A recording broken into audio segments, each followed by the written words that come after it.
Hey guys, Jim here. Welcome in once again. Today we're going to be doing our second installment in the Book of Hoback. And today we're really going to be focusing on the Kwaiback model, going back to the original customs that he was making about 9 or 10 years ago to now the production versions that are being made in China. How do they stack up? Are they nearly as good? What does the action feel like? And are they worth the money that are being charged for them? I'm going to be honest with you 100% here. Nothing quite compares to the old original first run of the full custom made by Jake Customs. There's just something about the action. There's something about the feel. Being solid titanium, being the first knives that we ever saw with the Hoback rolling detent, which at the time was revolutionary. We had never seen anything like that in pocket knives before. And it gave you an action when, at the time, you didn't really feel such incredibly smooth actions, especially if you were spending under, say, $3,000 or $4,000. Jake was making these available for, I want to say they were around $850 direct at the time, and then people were paying as high as $2,000 at that time because you couldn't get them. And in that first batch, he only made 24, and mine was the last of the batch that he made. And to this day, it is still one of the most incredible, smoothest, beefiest overbuilt folders, especially for a flipper, that I've ever had. Now, I've since moved on with this one. It went to a good friend of mine. He was kind enough to send it back into me so that I could use it to compare to the new production versions of the Kwaiken, because I felt, hey, it was good to revisit the heyday of Hoback and where Hoback really came from and why everybody went so nuts for his knives, and see what the evolution is going to full production and having it done in China outside of Jake's hands, and see if he got anywhere close to the original. Now, obviously, this is a massive brick of titanium, and this is only partial titanium with the JG10 up front. So there's going to be some differences there, but let's see what the evolution is. Let's look at them together side by side, and you can decide for yourself, is a Kwaiback still going to be an absolute must-have knife in your collection, or is it just a relic of the past? Let's find out together as we go downstairs to the tabletop review. Let's go back to a time when custom knife makers came out of the woodwork, made their very first knives. They make just titanium slab-sided knives with mediocre actions and sort of okay edges, and a whole bunch of rock patterns in the titanium. And they were charging $800, $900, $1,000 out of the gate before they even built a name for themselves. And we saw a lot of really great makers actually come out of that era. We saw a lot that really didn't deserve the money that they were charging. And in the middle of all that, we saw this extreme desire from the community for overbuilt knives. Jake Hoback was one of those makers that was bringing out these insane overbuilt knives. And while, yes, his designs were slab-sided titanium, they weren't difficult to manipulate. They weren't uncomfortable in the hand. You didn't get a bunch of hot spots. Because he had the background and he had the knowledge and the understanding of what people wanted. The problem was, he was one guy at that time in a small shop, and he could not keep up. So when he launched the Kwaiback, the community went nuts. Nobody had seen anything quite like it at that time. I was one of those people. I was like, man, I have got to get my hands on one of those. That thing is so damn cool. And you could go back and watch my original Hoback Kwaiback video on this exact knife from that era. And you'll hear the excitement in my voice.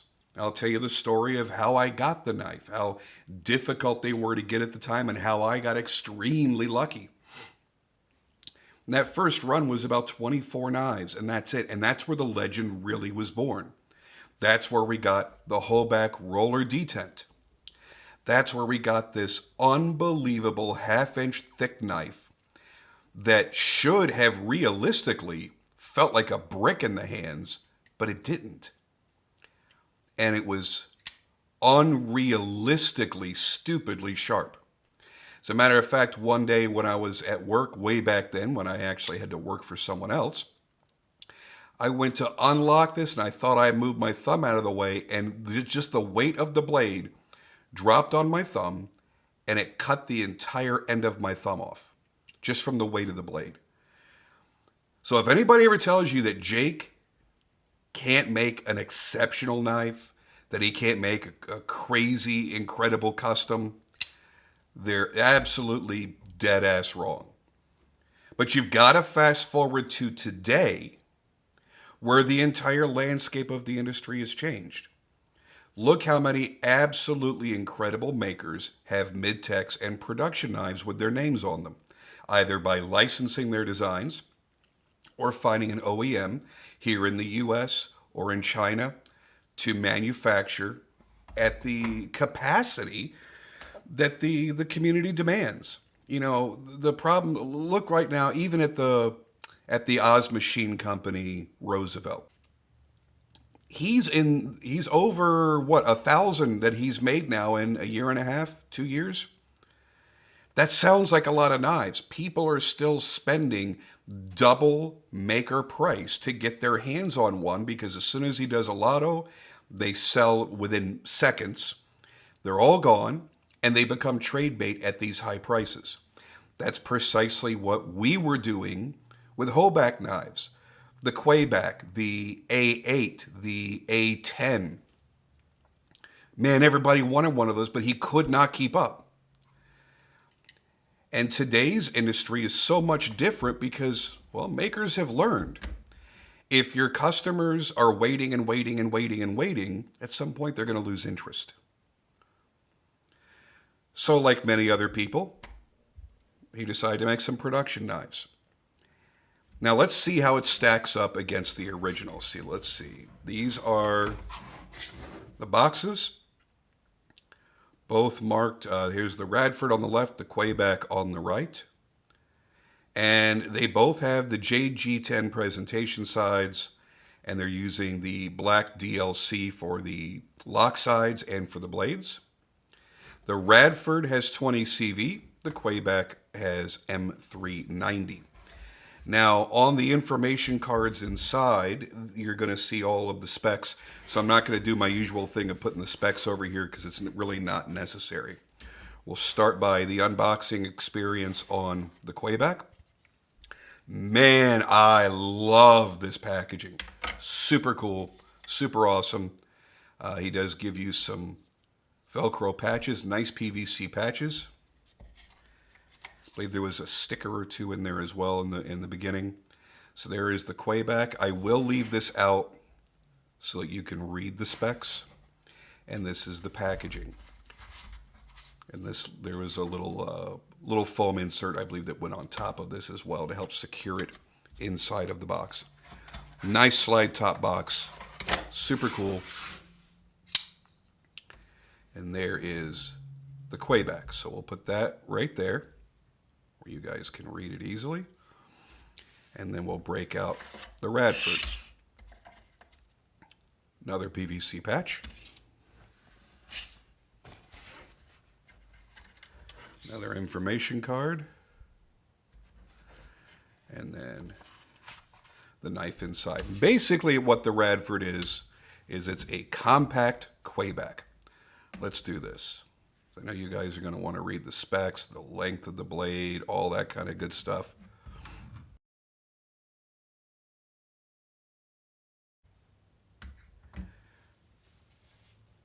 I'll tell you right now, it's hard to really put either of these up against the original Kwaiback because you're putting a custom up against a production knife. Yes, there are similarities. Obviously, the design is the same, but the feeling is entirely different, especially because this one is full titanium and this one has G10 on the show side. Let's get this out of here. So what are we looking at? It doesn't have the weight on there, so I will grab my scale here in a second and make sure I weigh them side by side. Oh. You'll notice that the custom Kwaiback sits funny because the clip placement is a little bit different, and I believe it comes up a little bit higher. Yeah, it does. So if you try to lay it down, it won't sit like this. It wants to fall back to the other side. So I'll lay it this way, lay this one this way, and we can put them side by side. So you can see that dimensionally, they're the same. This one is very, very, very sharp. No complaints there whatsoever. But this is like a laser no matter what you're cutting through. You got a much more ornate pivot back then. This I like because it's a flat top pivot. I really enjoy those. It just, I don't know, it adds something to the sleekness of a knife instead of having it sticking out. But I mean, this was crazy back in those days. You very rarely got to see a very high-end custom milled pivot like that unless you were spending a lot more money on another maker's custom. So as you see, it's very clearly drawn its inspiration from the original, but it's definitely slimmer. It's slimmer blade stock, and it's slimmer frame stock as well. The titanium is much thicker, just like the blade on the custom. This has ceramic bearings. This has the old steel bearings, man. Both have the Hoback roller detent. I've always called it the Hoback rolling detent, but he does call it the roller detent. Now here's the thing. That was a major, major, major upgrade back in those days. Because as I was mentioning, everybody and their brother came out as a knife maker back then, and they would offer some rough, rough knives. And because they were so different, and maybe people just, the designs appealed to them, they were paying premiums for them. You could literally make your first knife and sell it for $850 without a hard time, as long as it looked somewhat cool. And honestly, there were some ugly ones out there that sold in that price range as well. But most of those fell short with their action. Now, if you were buying a Walter Randolph or you were buying anything in that league back in those days, you were getting a nice, smooth, clean, fast action with a crisp detent. But most everything in the $500 to $1,500-ish price range from non-big name makers, you had these rough, gritty actions, loose pivots, all that nonsense. So when I made the video on this and I dropped that thing for the first time and it just glided down like it was hydraulic, people went apeshit. You could buy an amazing R.J. Martin Q36. And don't mistake me. Don't think I'm knocking R.J. Martin or the Q36 at all. I've owned 3 of them and a couple of his other models. He's a master at what he does. He's still the king of the flippers. Most amazing detents ever. And that knife is still to this day one of the best knives you can buy. But it didn't have that same closing action. And I don't just mean drop close, because drop close doesn't mean anything. But it didn't have that smooth gliding action. It was just a regular knife when you were closing it. Now, of course, that snappy detent made for the most amazing flipper action. This was really one of the first knives that we felt that would just glide closed. And it amazed all of us. And yeah, man, overbuilt knives were the shit back then. That was when they were really becoming popular. Medford was just getting ready to start up. Direware was enormous. I can't think of all the other different makers and brands that were out there, but they were really, this was a huge thing. Now I hold this and go, you know what? I kind of like the Radford a little bit more. It's slimmer, it's lighter, it's easier to carry. Did I really ever need anything that insane? But it's so cool. And you know what? It's not uncomfortable. You get a little bit of a hot spot here, but that's it. Very heavy chamfering all the way around. So heavy, in fact, that it really is part of the design. It has a very industrial look overall, and that really ended up being part of the design. Well, now you look at it. We can look at it from the back because I think you'll be able to see it easier. It's much less. It's not as accentuated as it was back then. Still feels good. There was something about this brick in your hand. So Jake really struck out at the right time. His name got huge. Everybody wanted one of his knives, and he could never keep up with the demand. So his name became legendary. Now, I'm not going into all the other BS because I made a full video of this in the Book of Hoback Part 1. You can go back and watch that. I just want to talk about the knives, and I just want to talk about where these designs have gone over this time. In today's world, the Radford should realistically be more popular. People are gravitating towards slimmer, lighter weight, and sometimes even smaller bladed knives to EDC. This was never particularly cumbersome, but it weighs a lot. As a matter of fact, I told you I'd bring out the scale. Let me do that right now.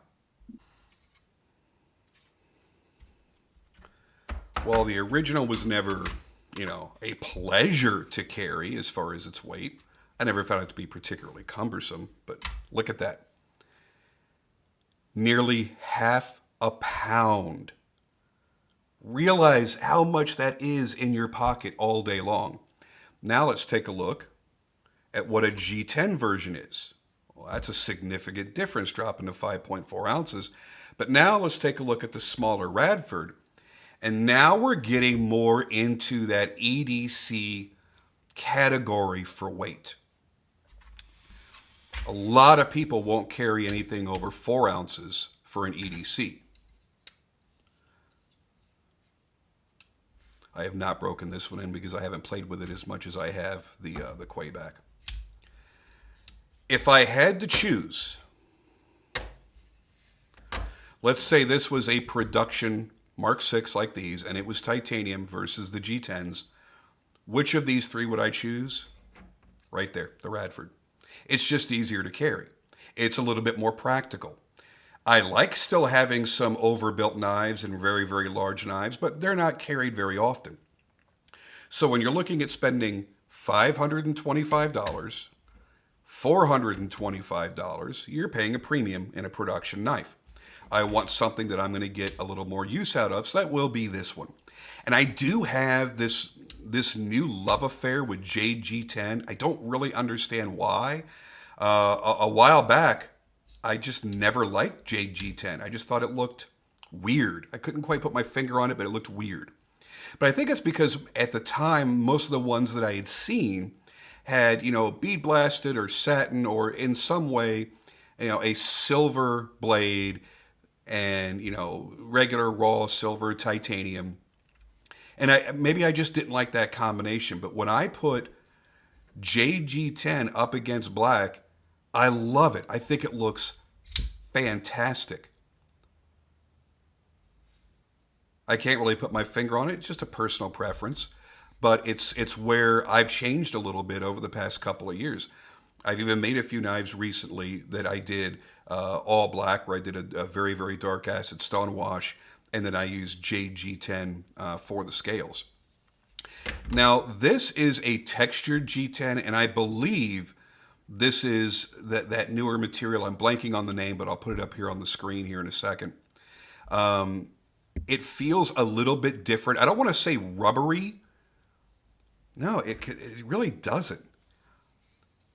It just feels a little bit different. A little bit different in the way that, maybe just because of the texturing. I'm not sure. But I do like that. I also have always liked having the fullers. I can drop my thumb in there and get some leverage on the flipper tab.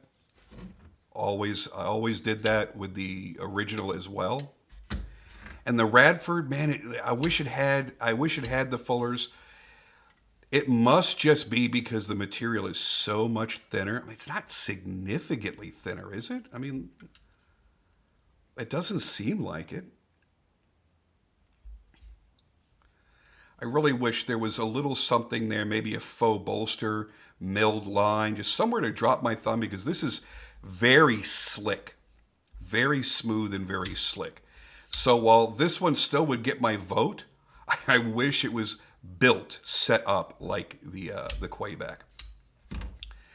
It's hard to say that one is any much better than the other, because you're looking at a knife that I believe when I first got it, I paid around $1,200 direct from Jake when he made this for me. And people were spending routinely upwards of $2,000. At the time, I absolutely felt that it was worth it. Nowadays, it's hard to take that. It's hard to take a knife that's so old and put it against today's customs in that same price range and say it's worth it, because there has been so much evolution. There is so much more refinement. So I can't really say that. I don't want to be put in the corner like that. I would say that I would absolutely still put a lot of value in this knife. I still think it's incredible. It's beautifully made. But that's nothing to shake its stick at either. They're all nice in their own way. Would I spend $1,000 on this? No, absolutely not. $525, knowing that it's a production knife, not a custom, not a mid-tech, that's really pushing the upper end. It's putting you in the same range as a large Sabenza with inlays. It's putting you in the range of actually higher than many of the really great Riot produced knives, whether it's their own knives or a Pena knife or a Chavez knife. It's hard to really say that because they're so damn good. Yeah, the packaging is cool. The packaging costs money. The COA cards are cool. COA cards cost money. But for me, I just don't know. This is still a classic. It's still an amazing knife that I think if he went back to just being a custom knife maker and did a run of order of 50 of these in this configuration, the way that he used to make them, easily $1,200. No problem at all. I'd thump down the money tomorrow. This at $525, I really, really like it. I'll stop bumping my camera now. I really, really, really like it. I've enjoyed carrying it. Oddly enough, I haven't found the particular days that I've carried it, I haven't had anything I needed to cut, so I can't really give you an assessment on the performance of the blade. One thing I'm noticing is the very late detent. Did the original have that? No. It would just start dropping right after you unlocked it. Here, the detent is right there. That's really, really late. Now, could that be adjusted because it's the rolling detent? That's possible. I just haven't taken it apart to do that. Yeah, it stops right there. But once you get past that, it drops closed. More of a drop-free, more of a hydraulic feeling. Big difference there. It really is. Let's see where the Radford is at. Not quite as late, but still pretty late. And that'll break in soon enough. I think I've carried this twice, and I just really haven't played with it as much as I have the Kwaiback. Which again, that bewilders me. I say that this is the one that I'm glad I have them both, but this is, if I had to choose, it would probably be this one. But this is the one that I reached for more often. This is the one that I fidgeted with and played with the most often.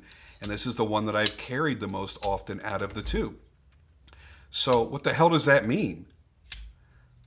It just means that I'm a brain dead collector that can't make up his damn mind. I'm glad I don't have to make up my mind. They both get to be in my rotation. I'm very, very happy for that. But it's a tough choice. This is still more of an EDC size. So anyway, I'm getting off track here. Forgetting the history of the Kwaiback, forgetting how legendary it was, the benchmarks that it set. In today's world, if you're a new collector just coming in and you have this huge myriad of choices and you're scrolling through any number of websites that sell knives, and these knives happen to be on there, and you're looking in that price range at other knives, is this going to satisfy you? Is this where you want to land? I'll say this. If you want a beefy overbuilt knife, I would get a titanium version of this instead of the G10. I think that'll satisfy you a lot more. It's really hard to say that I would spend $525 on this over another knife with the same materials, same manufacturing, country of origin, and everything else, except that I have a love for the Kwaiback. So you really have to love this style. And I think this is a timeless design. I think that even now, just about, I guess it's been about 9 or 10 years, all that time later, I think it still holds up really well. It looks great. And being slimmer, it's much more realistic for today's needs that most of us are going to have. The Radford, I think, is probably the best bet. Number one, it's a full $100 less expensive. You still have the same hidden lanyard post built into that small back spacer there. You still have the Jade G10. You still have the black DLC. You got 20 CV for the blade steel. Certainly a good EDC steel. You still got the rolling detent. You still got the ceramic bearings. You've still got the flat pivot. All the same things that its big brother has, but in a more compact package. Something that's going to be a lot easier for you to carry as an EDC. Something that you may get more enjoyment out of, and you still get that badass look of a Kwaiken. Oh, man. I don't think I'm ever going to not love that blade shape, that handle shape, the whole thing. It's simplistic in a lot of ways, but it's a classic. I still love Sebenzas too.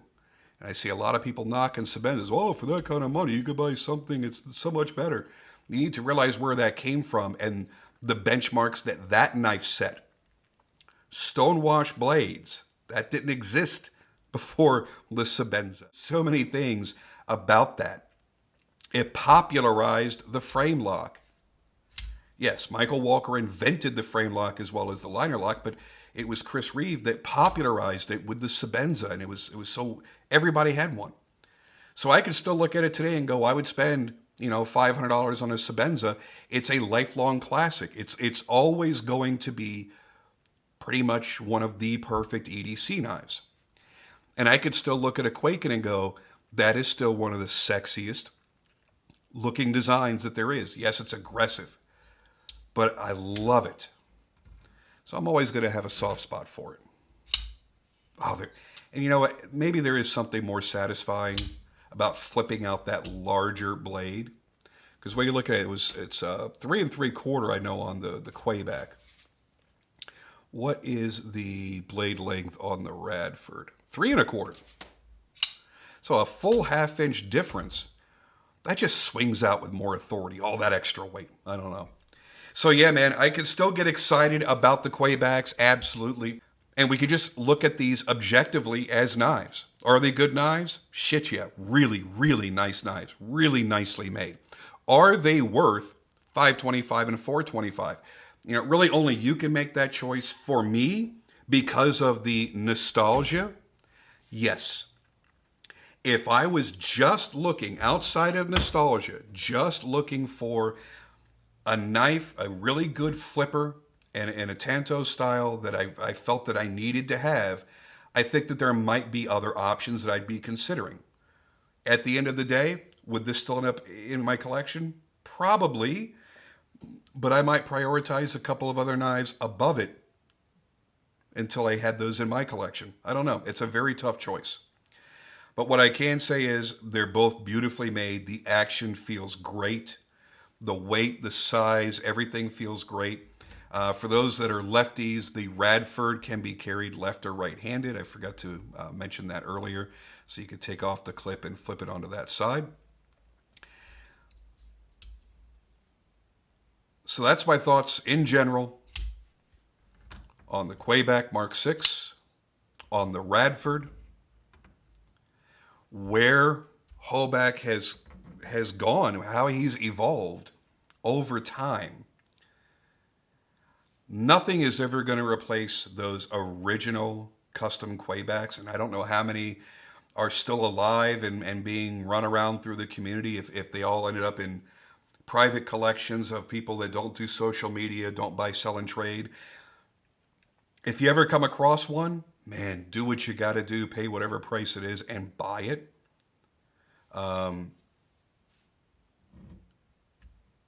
It's worth it, in my opinion, just to have the experience and to have what, you got to kind of go back and revere it for what it was at the time as well.